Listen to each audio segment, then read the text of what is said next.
आता पाहूया कशी सुरू आहे विधानसभेची तयारी, त्या संदर्भातल्या टॉप 9 बातम्या। मी शब्दाचा पक्का, विधानसभेला महायुतीचं बटन दाबा, आम्ही केंद्राचे करोडो रुपये आणू, वेळ पडली तर वर्ल्ड बँकेचे 1% पैसे आणू, पण योजना सुरू ठेवणार। बीडच्या आष्टीत अजित पवारांचं जनतेला आवाहन।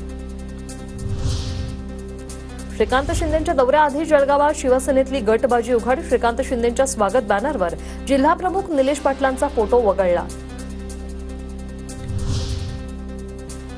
दादांच्या भूमिकेवरून वाटतं ते तिसरी आघाडी करतील, तिसऱ्या आघाडीत मनसे देखील असू शकते, रोहित पवारांचं विधान। तर तिसरी आघाडी करून मतं खाण्याची भाजपची रणनीती, रोहित पवारांची टीका।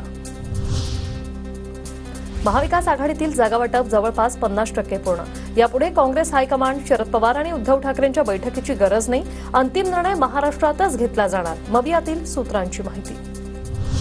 भाजपने आपल्या वाचाळवीरांना आवर घालावा, नाहीतर जनता रस्त्यावर उतरू देणार नाही, सुप्रिया सुळेंचा इशारा। तर सरकारमधील 3 पक्ष 3 दिशेला तोंड करून काम करतात, सुळेंचा निशाणा।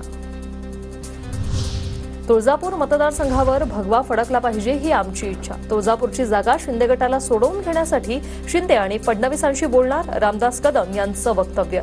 सध्या तुळजापुरात भाजपचे राणा जगजितसिंह पाटील विद्यमान आमदार। विधानसभा निवडणुकीत महिलांना जास्तीत जास्त तिकीट देणार, महिलांना सांगितलं काम करा, सर्वे ज्यांचं नाव आलं त्यांना तिकीट देणार, नागपुरात नाना पटोलेंची घोषणा।